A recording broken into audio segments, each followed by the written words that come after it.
Abra o seu coração e ouça uma palavra de fé, porque a fé vem pelo ouvir, e ouvir a palavra de Deus.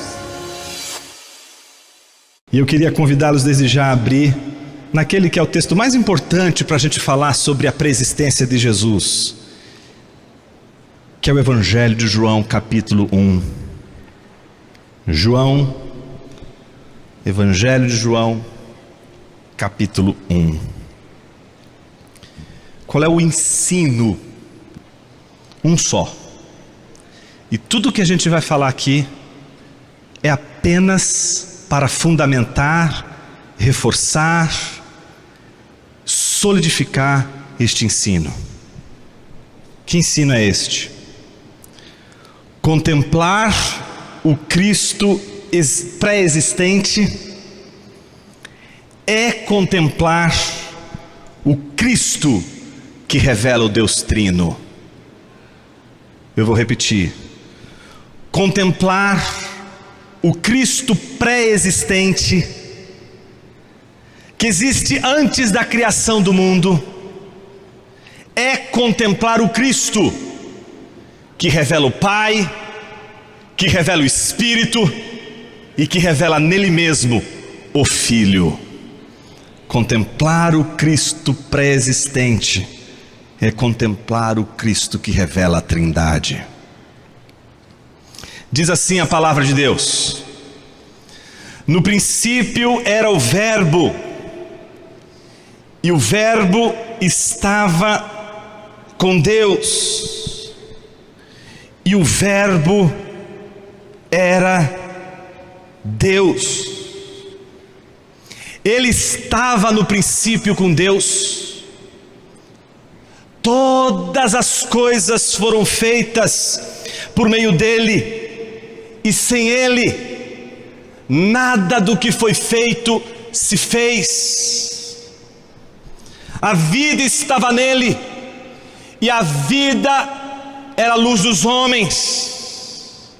A luz resplandece nas trevas, e as trevas não prevaleceram contra ela. Houve um homem enviado por Deus cujo nome era João. Este veio para testificar acerca da verdadeira luz que, vinda ao mundo, ilumina todo mundo. Ele não era a luz, mas veio para dar testemunho da luz. A verdadeira luz que, vinda ao mundo, ilumina toda a humanidade. O Verbo estava no mundo. O mundo foi feito por intermédio dele, mas o mundo não o conheceu. Veio para o que era seu, mas os seus não o receberam. Mas a todos quantos o receberam, deu-lhes o poder de serem feitos filhos de Deus, a saber, os que creem no seu nome, os quais não nasceram da vontade da carne, nem do sangue, mas de Deus. Vamos repetir juntos. E o Verbo se fez carne e habitou entre nós, cheio de graça e de verdade. E vimos sua glória, a glória como do unigênito do Pai. Pai querido, é por causa do Filho que sabemos que Tu és o Pai de Jesus Cristo, daquele que não quis apenas ser o único Filho, mas nos trouxe para tão perto, e nos colocou dentro dele. E é por isso que também Tu és o nosso Pai. E Te agradecemos, porque Tu nos enviaste Jesus para nos colocar nele, para nele também podermos chamá-lo de Pai. E é ao Senhor que nós clamamos, envia também o teu Espírito, que traz luz, que ilumina o coração, para que a gente possa entender as verdades da tua palavra. Essa é a nossa oração hoje e sempre, Senhor. Amém.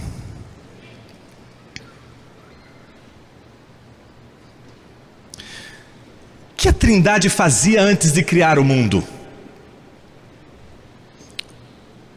Quando um catecúmeno, um candidato ao batismo, fez essa pergunta a Agostinho, ele respondeu assim: preparava o inferno para colocar nele pessoas que fazem esse tipo de pergunta. Óbvio que é uma brincadeira, e Agostinho não continua com essa brincadeira, porque ele vai corrigir e dizer, depois do rapaz ficar talvez assustado, mas fique tranquilo. O que Deus fazia antes de criar o mundo era amar. Talvez para você, simplesmente dizer que antes de criar o mundo Deus amava, pode num primeiro momento parecer uma resposta muito simples, por vezes até simplista, mas eu quero convencer você de que não é uma resposta simples nem uma resposta simplista. É a resposta que inclusive traz para mim e para você a esperança daquilo que Deus fez em toda a história da redenção, nos fazer enxergar que é só no amor que a gente encontra a plenitude. Deixa eu colocar isso em outros termos. A eternidade não é falta, a eternidade não é um vazio, a eternidade não conhece a rotina chata que alguém pode ter durante todo o dia que se passa embaixo do sol que Deus nos deu a viver. A eternidade não é amorosidade, não é a situação de uma insatisfação,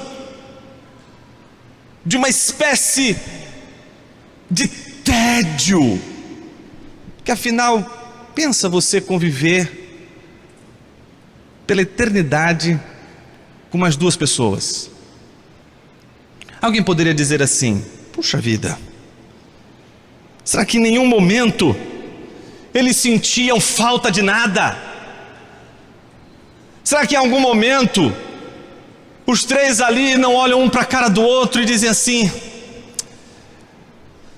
tá difícil, né? Nada de novo acontece, tá tudo caminhando sempre do mesmo jeito. Aí olha, Jesus está suspirando, o Espírito Santo com o olhar perdido. Isso é o tédio. Michael Reeves, no livro chamado Deleitando-se na Trindade, ele diz o seguinte: não era assim na eternidade.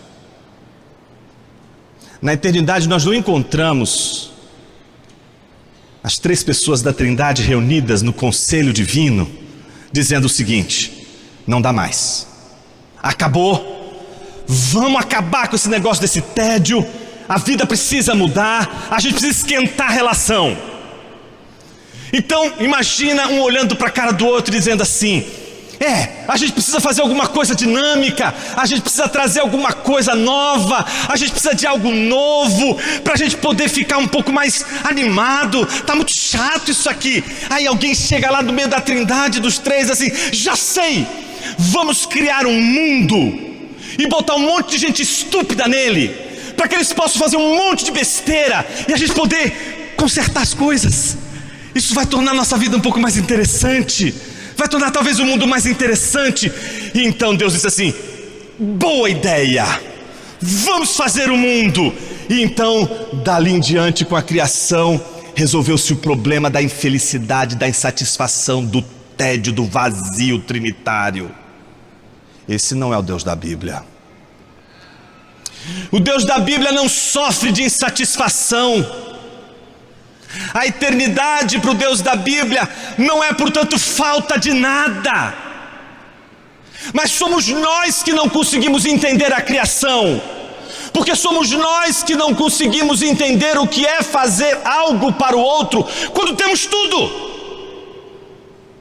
Mas a Trindade é que nos ensina, antes de tudo, o que é ser pleno, o que é ser cheio, e ainda assim desejar o outro, e ainda assim abençoar o outro, e ainda assim querer mais, e não por falta, não por vazio, não por ausência de significado, por tédio, mas por excesso de amor, transbordamento de amor. E o mundo, portanto, já não é mais o resultado de uma divindade fracassada em sua insatisfação, mas é resultado do transbordamento de amor, de pessoas que transbordam de amor. E quando se transborda de amor, não se pode ter transbordamento sem fruto, e a criação é o fruto desse amor.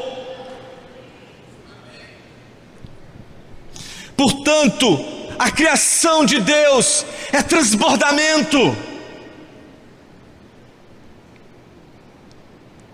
Não é uma solução para uma suposta crise na relação da Trindade. Na verdade, há um teólogo muito interessante do 7º século chamado João Damasceno, que ele dizia que antes da criação, a Trindade dançava. A palavra é pericorese, corese de coreografia, peri de você, girar em torno. Então o que João Damasceno percebeu? Ele estava tentando imaginar como que os três se relacionavam antes da criação. Foi quando ele olhou para fora da sua casa pela janela e viu as crianças brincando de pericorese. É isso mesmo, pericorese era o nome de uma brincadeira de criança. E o que essas crianças faziam? Brincavam de pericorese, que não é uma brincadeira que tem um vencedor. Não existe vencedor na pericorese, porque a pericorese é uma criança que fica no meio, enquanto as outras de mãos dadas giram ao redor dela, cantando músicas.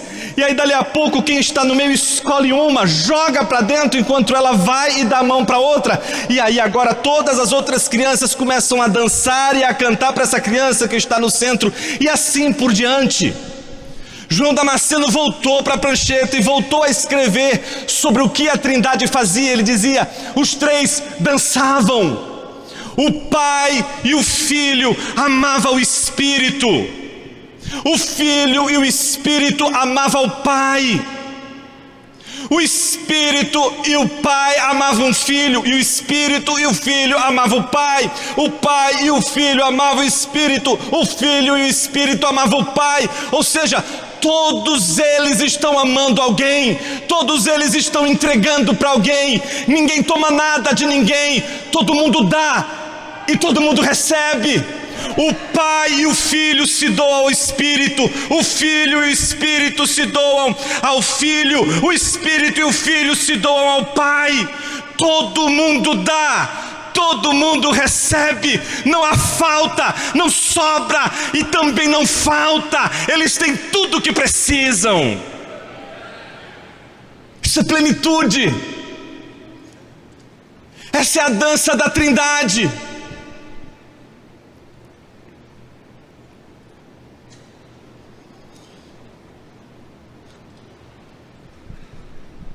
Quando esse amor transborda,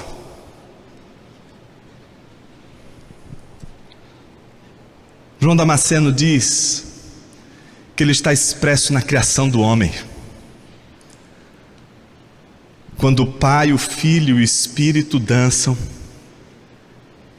e convidam o homem para dançar com a Trindade. Só que para dançar com a Trindade, tem que aprender a dar, a doar, a entregar o tempo todo.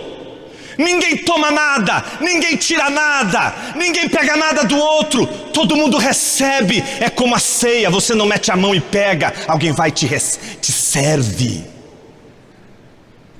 Então o Pai, o Filho e o Espírito resolvem dar algo para o homem. Só que para dar esse algo para o homem, é preciso que antes que o homem exista, eles façam. E o nome disso é mundo. O mundo que Deus criou. A Bíblia diz que no princípio criou Deus os céus e a terra. A terra era porém sem forma e vazia, era torro vavorro.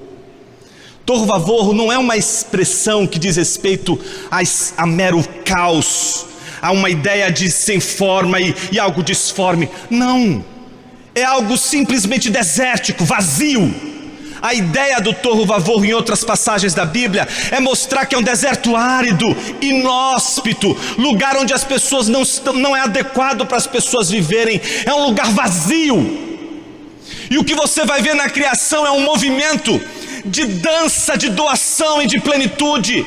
A terra era sem forma e vazia, ela era como um deserto, inóspito, e Deus vai enchendo. Ele cria o firmamento e enche de estrelas. Ele cria os mares e enche de peixes. Ele cria a terra e enche de seres viventes. Ele cria um jardim e enche esse jardim com Adão e Eva. A obra de Deus é a obra do preenchimento. Ele não deixa nada vazio. Ele não deixa nada sem sentido. Ele não deixa nada carente. Ele dá tudo o que tudo precisa para ser. Ele é o único que a si se basta. Ele não precisa de nada. Ele é autossuficiente. Ele é e ponto. E além dele, tudo que é por ele, para ele e por meio dele. Tudo que não é ele, precisa dele para ser, precisa dele para existir, precisa dele para subsistir. E é assim com os anjos, é assim com a areia do mar, é assim com as estrelas dos céus, é assim com os pássaros, é assim com uma árvore. Nenhuma árvore Deus concebeu neste planeta sem a dádiva, a capacidade de doar. Toda árvore dá um fruto. Olha como a dança da Trindade está na própria criação. Tudo na criação expressa o movimento trinitário da doação, da dádiva, da entrega. Árvores não comem seus frutos. Já viu uma árvore olhando para o fruto dizendo assim: uau, que delícia o fruto que eu fiz? Não. Mas tem um monte de crente safado pensando assim. Vai lá ler Gálatas, acha lindo o fruto do Espírito. E aí diz assim: eu quero o fruto do Espírito. Ô seu animal, o fruto do Espírito não é para você não. Você é uma árvore. Paulo está dizendo que você é uma árvore. Você tem de aprender a olhar para a Trindade. Enquanto você não contemplar a Trindade, você não vai entender que você não foi chamado para tomar, para tirar, e primeiro para receber, mas primeiro para dar, para doar, para entregar, como uma árvore que não come seus frutos, mas que dá o seu fruto. Se uma igreja é cheia do Espírito, uma igreja é como um bando de árvores. E se você provar do Espírito, meu irmão, do fruto do Espírito, não é porque Deus operou em você, é porque Deus operou no seu irmão. Aí o fruto você pode comer. Entende? O fruto do Espírito é uma hora que Deus faz em mim, mas não sou eu que provo desse fruto. Quem prova desse fruto é meu irmão. E se eu não entender isso, eu não vou entender que a obra do Espírito não é a obra de chegar, olhar para você, fazer uma cosquinha na sua barriguinha e dizer assim: ah, garotão, hoje eu pensei em 1000 maneiras de te fazer feliz. Tem um monte de coisa para te entregar. Meramente, a obra de Deus é uma obra em que o Pai ensina, doando, para que seus filhos aprendam a doar, como seu filho não só aprendeu, mas doou. A Bíblia diz que no princípio era a palavra estava em relação a Deus, e a palavra era Deus. Uma das coisas mais difíceis para os crentes hoje é contemplarem Jesus como Deus, por incrível que pareça. Chamar a atenção para a contemplação da pré-existência de Jesus é uma convocação a, em primeiro lugar, entender que estamos diante de Deus. E isso não é fácil de entender, meus irmãos, e muito menos fácil de trazer para a vida. Deixa eu te dar exemplos. Quantos de vocês aqui não dariam um dedo, um braço, uma mão, uma perna talvez, só para entrar num buraco de minhoca? Sabe aquele buraco de minhoca do túnel do tempo, que você volta no passado, só para estar naquele barquinho onde Jesus estava dormindo no meio da tempestade? Você já sabe o final? Você só ficaria ali, deixando os outros já desesperados? Você já conhece a história? Você deitaria ali num cantinho e ficaria vendo e contemplando o seu mestre dormindo no meio da tempestade, não é isso? Porque você conhece a história. Mas você já parou para imaginar que aqueles que estavam diante de Jesus, pensa Pedro, próprio Judas, você não encontra passagens em que eles dobram os joelhos diante de Jesus e dizem assim: Tu és Deus, e começam a cantar hinos diante de Jesus? O que você não faria se você entrasse no túnel do tempo e olhasse para Jesus? Você na hora dobraria os seus joelhos. Todas as canções que nós cantaríamos aqui, nós cantaríamos direto para Ele e diríamos: eu adoro, eu adoro, eu adoro. Você está diante dEle. Mas a Bíblia não diz que nenhum, ela não diz acerca de nenhum discípulo que chegou ali e adorou a Jesus. A adoração vem depois. E é interessante, uma das primeiras marcas da adoração entre os discípulos começa justamente com Tomé, que duvidou que Jesus tinha ressuscitado dentre os mortos. Jesus vai até ele, e é naquele contexto de dúvida, naquele contexto de um discípulo que não consegue acreditar no testemunho das mulheres, que Jesus vai até ele. E quando ele vê Jesus e vê as chagas de Jesus, pela primeira vez um discípulo dobra os joelhos e diz: Tu és meu Senhor e meu Deus. A igreja vai adorar Jesus como Deus na descoberta que ela mesma vai fazer deste Deus encarnado, que é encarnado primeiro como pressuposto, porque antes existia. Temos, portanto, a divindade de Deus, temos o ser de Deus na expressão de Jesus. Jesus é Deus. Essa é a primeira coisa importante.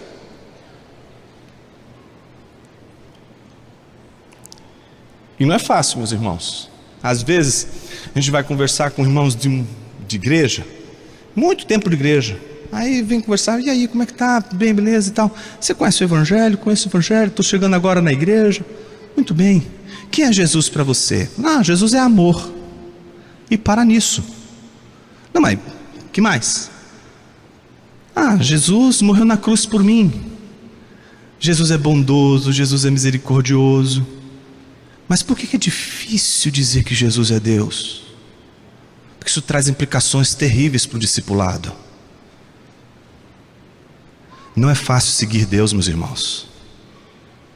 E a gente quer um Jesus que não seja Deus. E para Ele não ser Deus, Ele tem de ser um Jesus que eu posso seguir, um Jesus que você pode seguir, um Jesus que se enquadra no parâmetro que você olha e diz assim: este Jesus eu posso seguir, porque Ele está construído de acordo com a sua imagem e semelhança. Você criou esse Jesus existe só na sua cabeça, e por isso Ele é tão fácil de seguir. Só que quando você olha para Ele, Ele é apenas o seu espelho, Ele é só uma imagem refletida do seu rosto. Jesus é Deus, traz uma implicação enorme para o discipulado. Mostra que se Jesus é Deus, nós estamos diante do maior desafio que um homem pode ter na vida: segui-lo. Não é fácil seguir a Jesus, meu irmão, eu diria até é impossível. E é por isso que as pessoas querem um Jesus fácil de seguir, querem um Jesus que elas criam com a cabeça delas. Mas o Jesus que a Bíblia apresenta é um Jesus que, quando a gente olha, a gente diz: não é possível. E é nessa hora que nasce um crente. É nessa hora que um crente nasce de verdade.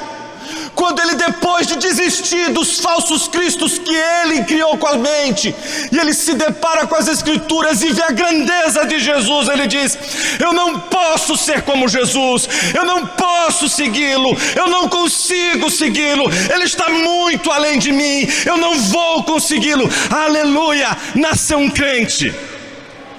Você não vai conseguir a Jesus com suas pernas. Você não vai seguir a Jesus com sua inteligência.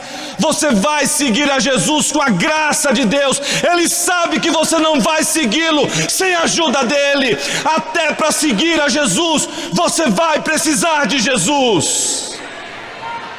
Ele é Deus. A régua está alta. Se fosse Pedro, estava melhor, né? Se a régua fosse Pedro, e aí se Pedro, todas as vezes que a gente olha Pedro, até fica o coração quente, né? Porque se Jesus escolheu Pedro, tá fácil pra gente, a régua tá baixa. Mas quando a discussão é seguir a Jesus, a régua tá muito alta. A gente se sente incapaz, porque é alta mesmo. E por que é tão alta? Porque a Bíblia diz: todas as coisas foram feitas por intermédio dele, e que sem ele, nada do que foi feito teria existido. Ele é o mediador da criação. Isso é tão maravilhoso, porque como este mediador da criação pôde estar presente com um homem tão egoísta, tão egocêntrico? E não é essa a nossa história no Éden, não é essa a nossa história no jardim. A Trindade nos chama para uma dança, e para dançar a gente tem de aprender a receber. Primeira lição você já aprendeu: para dançar com a Trindade tem de aprender a doar. Mas para dançar com a Trindade tem de aprender a receber, e muita gente não sabe receber. A gente às vezes sabe dar, mas a gente tem dificuldade de receber. Eu vou dar um exemplo típico disso. Quando Jesus vai lavar os pés dos discípulos, quando chega a vez de Pedro, e Jesus vai lavar os pés de Pedro, Pedro diz: o que o senhor está pretendendo fazer? Eu fico imaginando Jesus meio impaciente, dizendo assim: bicho, o que eu vou fazer agora você não vai entender. Eu já estou caminhando com você faz tempo, você é lento. Aguarda um pouquinho, deixa eu terminar essa obra, só deixa eu terminar isso aqui, e depois vai ficar tudo claro para você. Deixa eu lavar os seus pés. Imagina, jamais vai lavar os meus pés. Imagina, aqui quem é o Senhor é você e eu sou um servo, e quem vai lavar os meus pés sou eu. Entendeu a contradição? O servo agora está dando ordem. O servo agora está dizendo: quem vai lavar seu pé sou eu. Aí Jesus já conhece Pedro assim: se você não deixar eu lavar seu pé, eu vou mandar você para o inferno. Com Pedro tem que ser assim, porque quando Deus fala assim com Pedro, qual é a resposta de Pedro? O Pedro é um desastrado. Olha como a gente é parecido com ele. Ai, Senhor, não, me lava a cabeça, lava as mãos, lava tudo. Jesus olha para Pedro: o que você fez quando você saiu de casa? Tomei banho, Senhor. Eu só quero lavar o que está sujo, são só os seus pés, bicho. Eu não quero dar banho em você todo, é só uma coisa que eu quero tratar: seus pés imundos. E por que os pés de Pedro estão imundos? Porque todos os pés daquela mesa estavam imundos. Jesus estava ali primeiro de todos eles. Sabe como eu imagino essa cena? Jesus sentado à mesa, pensa uma mesa rente ao chão, ela não é a nossa mesa que esconde os nossos pés. Jesus está inclinado com os pés para fora. Na porta da entrada do cenáculo tem um jarro de água e tem uma toalha, mas está faltando um servo, não tem servo naquele dia. E Jesus está esperando a reação dos discípulos. Enquanto os discípulos não chegam, eu imagino Jesus lembrando do dia em que ele se sentou à mesa na casa de um publicano. Todos os pés dos homens que estavam sentados à mesa estavam limpos.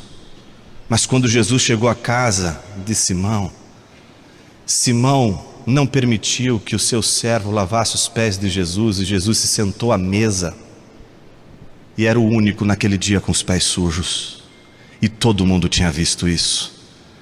Mas uma mulher que tinha sido curada por Jesus, sabendo que ele estava na casa do fariseu, mesmo sabendo que ela não seria bem recebida, ela se aproxima. E eu não consigo imaginar, meus irmãos, uma mulher fazendo isso, pegando, não é, uma toalha, colocando aqui e dizendo o seguinte: meu plano é chegar lá, eu vou chorar nos pés de Jesus, e eu não vou nem levar a toalha, você quer saber?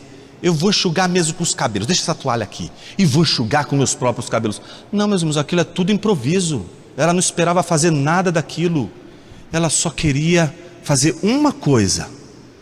Muito provavelmente era uma meretriz, tinha uma jarra de perfume que ficava em sua casa, andava com um jarrinho pendurado no pescoço bem pequenininho, que era onde ela colhia todos os dias naquele jarro o perfume que ela usava para se perfumar depois do coito com vários outros homens ao longo do dia. Naquele dia ela sabia que estava na casa de Simão, e o que ela fez foi algo significativo. Ela não pegou o colar, ela pegou foi aquele vaso inteiro, e ela tinha um só objetivo, ela só sabia de uma coisa: eu vou derrubar todo esse frasco inteiro, aquilo que me torna atraente para os homens, eu vou colocar isso tudo nos pés de Jesus. É a única coisa que eu vou fazer. Eu vou colocar para ele ali e vou dizer: não volto mais para essa vida, acabou, minha vida mudou, acabou de uma vez por todas. Só quando ela chega, ela vê a cena de todos com os pés limpos e o pé de Jesus sujo. Então ela dobra os joelhos e começa a chorar copiosamente. Ela chora tanto, que as lágrimas dela lavam o pé de Jesus. Ela imagina ela envergonhada com aquilo tudo, e ela comete o segundo escândalo. Ela solta os cabelos. Não se pode fazer isso, gente, naquela cena. Todo mundo fica escandalizado. Tá vendo? Se ele soubesse que era uma prostituta, não deixaria tocá-la. E ainda mais ela tira, solta os cabelos, enxuga os pés de Jesus. E Jesus está agora com seus pés limpos à mesa de Simão, que não o recebeu, que não lavou os seus pés. Eu fico imaginando Jesus lembrando daquele dia, e os discípulos passando, olhando para o vaso, olhando para a toalha. Puxa, se eu fizer isso aqui, eu vou ter que fazer no de todo mundo. E se sentam à mesa, um por um. Um olhando para a cara do outro. Quem vai servir? Não, se eu servir eu vou ser o menor dentre todos os que estão aqui. Imagina eu servir, não posso fazer um negócio desse. Então o que acontece? Pois que todo mundo está sentado, a Bíblia diz, olha que gesto bonito, Jesus tirou a sua capa. Num jantar todo mundo fica de capa, só quem fica de túnica são os servos. É assim que você distingue um servo dos convidados para um banquete. Todos estão com capa, mas o servo está sem capa. A capa é tão pesada, ela atrapalha o trabalho, ela atrapalha o serviço. Então eles deixam ela pendurada, porque ela serve até de cobertor para um dia frio. Pra você ter ideia do tamanho do peso daquilo ali. Então Jesus vai, eles não estão entendendo nada. Eu só fico imaginando quando Jesus pega a água e pega a toalha, um olhando para a cara do outro, dizendo assim: Jesus começa sem falar nada a lavar os pés, um por um. Eu fico imaginando o constrangimento, mas ao mesmo tempo a coragem de Pedro dizer: meus pés o Senhor não vai lavar. Quando Jesus diz a Pedro: se você não permitiu lavar os seus pés, você não tem parte comigo. Jesus está ensinando a Pedro como é que ele sempre existiu, mesmo antes da criação. Ele está mostrando para Pedro a sua natureza eterna, de doação, de serviço.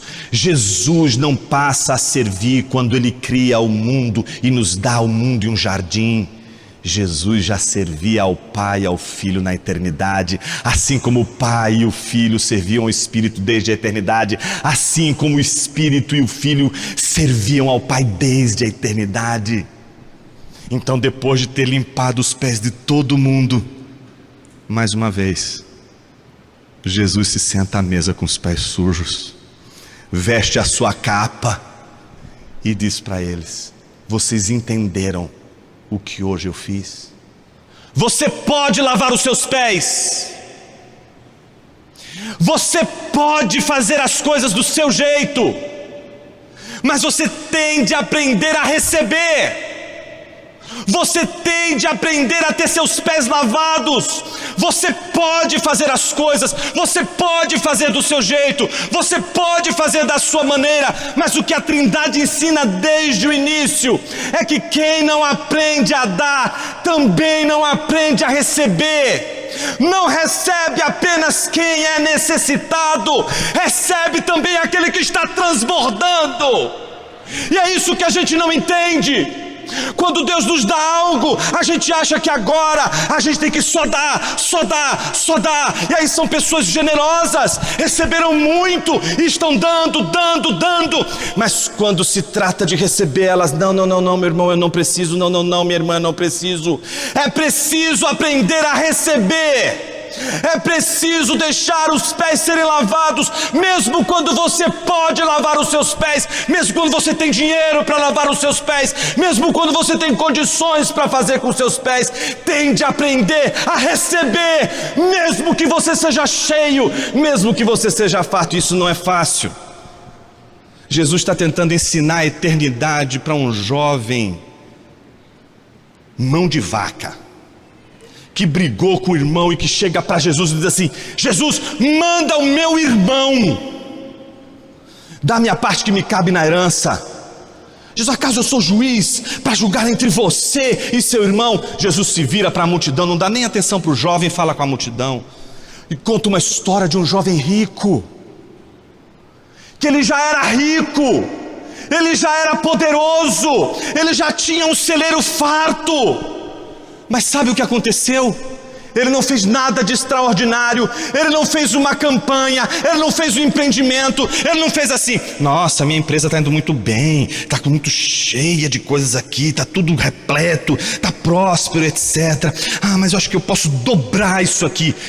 Tive uma grande ideia, vou atacar aqui e pronto, e aí acontece. Não, a Bíblia não diz isso. A Bíblia diz que ele já era rico e a terra dele deu ainda mais. E em vez de ele se alegrar com o que ele recebeu, a Bíblia diz que ele tratou aquilo como um problema. Como é que eu vou fazer para agora colocar isso tudo dentro do meu celeiro? Não cabe. Eu vou construir um celeiro maior para poder abrigar mais. Para ele se tornou um peso. Só que o texto inteiro não mostra ele conversando com uma pessoa, é ele falando consigo mesmo, ele olhando para eles assim: e agora? O que você vai fazer? A terra prosperou e você não esperava. É verdade, eu não tinha pensado sobre isso. O que você vai fazer?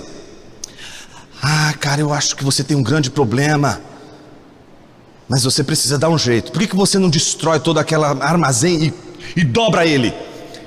Cara, é verdade, acho que eu vou fazer isso. Cara, muito bem, você já trabalhou tanto, você agora tem que se alegrar com tudo isso. Vai, seja feliz.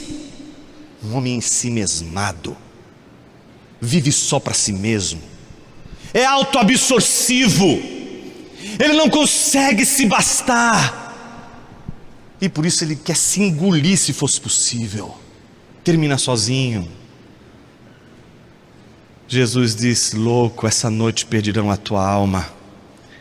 E olha o que Jesus diz: e para quem você tem deixado tudo isso? Ele é solitário, ele não tem nada para entregar, porque ele não tem ninguém para receber. Somos péssimos em fazer amigos. A gente é a civilização do network. A gente faz amizade com pessoas que são interessantes para a gente, que podem contribuir para os nossos negócios, que podem contribuir para a nossa missão, para o que a gente está fazendo. Meus irmãos, se Jesus fosse fazer amigos assim, a gente estava lascado. Ainda bem que a lista de Jesus é maravilhosa. Ele começa uma lista com Judas e termina com Pedro, começa com Pedro e termina com Judas, não é uma lista muito boa. Então a gente olha para Jesus e diz: Jesus, o Senhor tem um dedo podre, não é possível. Amém, meus irmãos, você está aqui por causa desse dedo. Ele não trabalha com a categoria da escolha pelos melhores e piores. Ele não disse assim: qual é o pior que existe nesse mundo? Quais são os melhores desse mundo? Ele não trabalha com essa categoria. Ele não faz como você faz. Com os piores eu quero do lado, eu quero os melhores. Não, ele não faz isso. Mas ele também não vai inverter como alguns fariam para lutar contra a sua sanha e egoísmo, dizer: eu vou escolher os piores. Não. Os melhores também precisam. Todo mundo precisa, rico, pobre, todo mundo precisa. É isso que Jesus está ensinando. Porque o Evangelho é sobre dádiva. Mas o que acontece no jardim? Aquela árvore não poderia ter sido feita senão por meio de Jesus.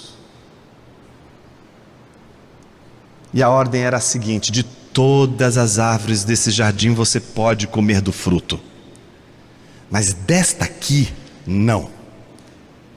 Então está dada a dança. Ele pode comer de todos os frutos porque a Trindade doou para o homem. Agora o que o homem precisa fazer? Doar para Deus. E ele doa para Deus em obediência, ele doa para Deus cuidando da terra, ele doa para Deus cuidando do jardim, ele faz o que lhe apraz, mas o que apraz ao Senhor sobretudo. Mas esta aqui não, esta árvore você não põe sua mão. O 10º mandamento foi o primeiro pecado que o homem cometeu. Ele cobiçou primeiro o que não lhe tinha sido dado. Quem não sabe receber, não sabe dar. Ele recebeu tudo. Mas olha a nossa miséria, meus irmãos.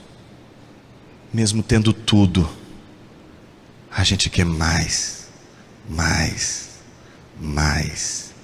mais. Deus está ensinando: eu tenho tudo desde a eternidade. Eu tenho tudo o que eu preciso, eu tenho Filho, eu tenho Espírito. E Jesus está dizendo: eu tenho Pai, eu tenho Espírito. E o Espírito está dizendo: eu tenho Pai, eu tenho Filho. Nós temos tudo o que precisamos. A gente tem um jardim, a gente tem Deus, mas ainda assim a gente sente vontade de ter mais.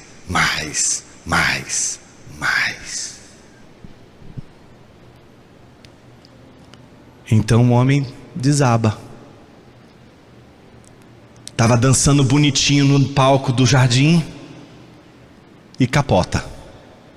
Desastrado, não sabe dançar, perdeu o ritmo. E agora acabou tudo. Não, meus irmãos. A história da redenção, ela é maravilhosa. Porque o mesmo capítulo de João que nós lemos, o mesmo livro de João que nós lemos, João capítulo 1, diz no capítulo 17, versículos 20 a 26, que assim, Jesus dizendo aos discípulos: assim como eu e o Pai somos um, vocês também são um em mim. Eu não vos deixarei órfãos, eu vos darei o Consolador, o Espírito da verdade, que o mundo não conhece, mas vocês vão conhecer. Ele é uma dádiva. O ofendido, que teria tudo para não dar, aquele que foi tomado, aquele que tiraram o que era dele, tomaram o fruto que ele não deu, tomaram o que era dele. O ofendido agora está doando mais uma vez, e isso é a redenção. A redenção não está divorciada da criação. Não se entende bem a redenção se não entender bem o fundamento da criação. A criação é dádiva, é um Deus doador por natureza. O ser de Deus é doação, e Ele vai doar sempre, mesmo quando Ele for ofendido. E ele é tão doador, que olhando esse bailarino no jardim, desandando, tropeçando nos passos, perdendo o andamento, ele resolve doar não mais um mundo, não mais um jardim, não mais as árvores e seus frutos. Como se não bastasse, ele diz: ele ainda não provou de tudo o que eu posso dar. Eu ainda posso dar para ele o que é melhor do que o jardim, melhor do que as árvores, e que é melhor do que este segundo de prazer que você tem com o fruto da árvore proibida. Este segundo, esses milésimos de segundo de pecado que você tem numa noite, num pedacinho deste tamanho da noite. Este pecado que afrontou a Deus, este pecado que ofendeu a Deus, não foi suficiente para esmagar o ser doador de Deus, que deu o mundo para o homem, mas ainda não deu tudo que ele poderia dar de melhor para o homem. Ainda há algo melhor para Deus nos dar do que o jardim do Éden. E então ele dá o que é melhor, ele mesmo. Você ainda não provou o que é melhor nessa vida. Não é o jardim, não são os frutos do jardim. O próprio Deus do jardim é o melhor que ele ainda não deu. E ele dá, mas ele não dá de qualquer jeito. Ele dá seu filho, o monogenes parato patros, o único gerado do Pai, eternamente gerado do Pai, sempre foi filho de Deus. Não houve um instante, se pudéssemos falar nesses termos da eternidade, em que Jesus não tenha sido filho de Deus. Não há um momento na eternidade que as três pessoas estão confusas, misturadas numa sopa cósmica. Não, Senhor. Desde toda a eternidade ele foi filho. E Deus não deu só a si mesmo dando a Jesus, porque João diz, como nós lemos, no princípio era a palavra estava em relação a Deus, e a palavra era Deus. Ele não só dá a si mesmo, mas ele dá algo que para ele é tudo.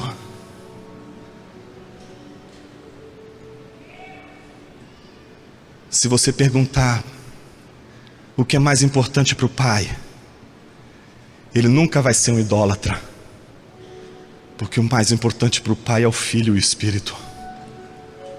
Se você perguntar para o filho e para o espírito o que eles mais adoram, mais buscam nessa vida, eles vão dizer o pai e o espírito. Jesus vai dizer o pai e o espírito, e assim por diante, cada uma das pessoas da Trindade. Então o que o Pai faz não é dar um mundo para você, é dar tudo o que faz sentido para Ele. A plenitude de Deus está em Jesus, e Ele te dá então tudo em Jesus. Minha pergunta para você é uma só: o que mais te basta? O que mais te falta?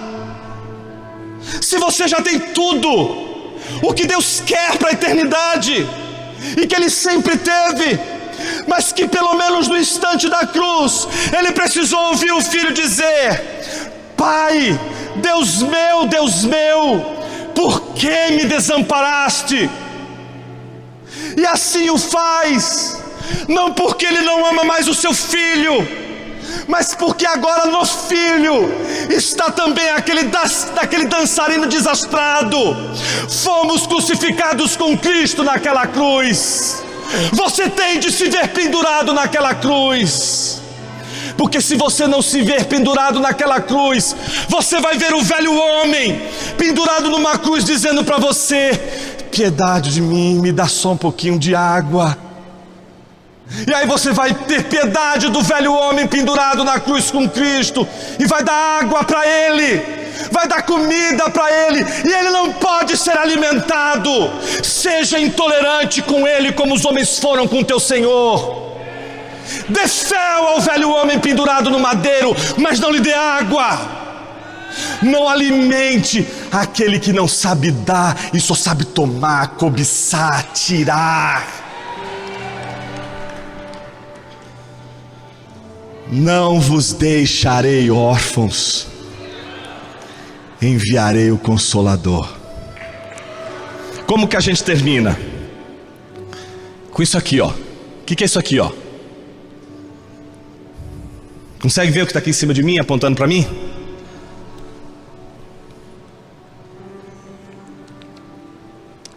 Eu sei porque você não está conseguindo falar. Porque ele não foi feito para ver. São os holofotes. Eles não são para ser vistos. Eles estão aqui apenas para mostrar algo que realmente precisa ser visto. Essa é a função de um holofote. E quando Deus nos deu Jesus, Jesus também nos deu o Espírito, porque a natureza da Trindade é doadora. E eles não vão dar para a igreja apenas o mundo, para que a igreja possa viver, mas o Pai e o Filho nos dão o Espírito. E esse Espírito, sabe o que é curioso? Ele não veio falar dele mesmo. Ele não é como o dançarino que caiu e fica pensando só nele mesmo, ou como aquele menino rico que só quer. A Bíblia diz que o Espírito não veio falar de si mesmo, mas ele veio para falar daquele que o enviou. Ele não encontra prazer nele, ele não vê prazer em se ver, ele vê prazer em Jesus, ele vê prazer em olhar para Jesus. Então a obra do Espírito é uma só. A única missão do Espírito é fazer você ver o Jesus que sempre existiu, o Jesus eterno, o Jesus encarnado, o Jesus ressurreto, o Jesus que um dia voltará. Esse Jesus de toda a eternidade é o Jesus que o Espírito está mostrando, e essa é a única missão do Espírito. Tudo que ele fizer na igreja, absolutamente tudo, tem uma missão só: fazer você contemplar Jesus. Se você não ver Jesus, você não está numa obra do Espírito. Você só sabe que você está no poder do Espírito se lá na frente você vê Jesus, e só Jesus, e só Jesus, e só Jesus. Essa é a obra do Espírito. Olha para Jesus, se sinta incapaz de ser como ele, mas continue olhando. Se sinta longe de seguir como ele andou, mas olhe para Jesus, porque esse Espírito vai continuar mostrando Jesus para você o tempo todo, e ele vai estar contigo até o final dos tempos. Ele é o penhor, ele é a garantia, ele é a dádiva que Jesus nos deu, para que você saiba que não haverá um minuto nessa jornada que você estará sozinho. O Espírito de Deus estará com você, e você não vai saber porque você o vê.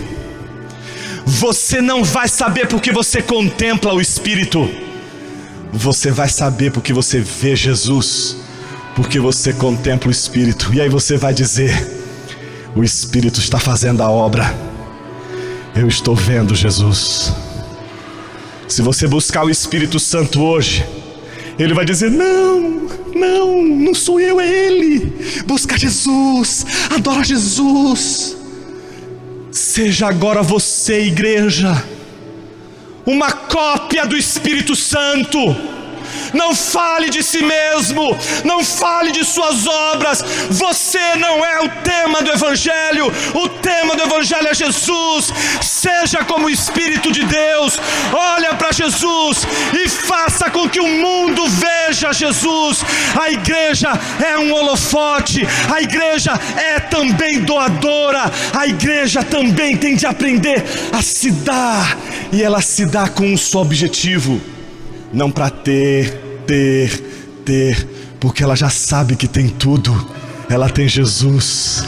Então ela pode dar o que ela tem de melhor. Um holofote grandão, não para ela mesma, mas para a única coisa que realmente importa: Jesus de Nazaré. Louvado seja o teu nome, Senhor, pelas tuas ricas misericórdias. Louvado seja o teu nome, porque o Senhor desde a eternidade é Pai, Filho e Espírito. E é por isso que nessa hora te adoramos, porque não houve tempo em que o Pai e o Filho não existissem. E se hoje nós sabemos do Pai de nosso Senhor Jesus Cristo, é porque um dia o Senhor disse aos discípulos: por que vocês querem ver o Pai? Não sabeis que o Pai está em mim? Eu estou no Pai e o Pai está em mim. Crede ao menos por causa das mesmas obras.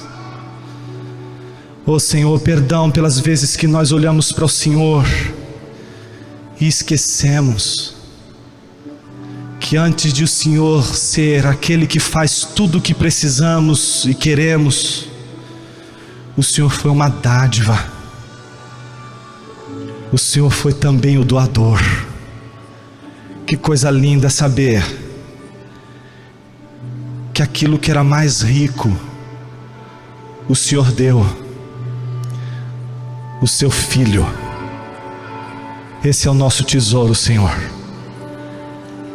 Receba todo louvor, receba toda honra, receba toda glória. E que possamos contemplar o Cristo pré-existente, porque todas as vezes que contemplarmos o Cristo pré-existente, nós o contemplaremos porque antes contemplamos a Trindade revelada pelo Cristo, aquele que sempre existiu. Louvado seja o teu nome, Senhor. Amém.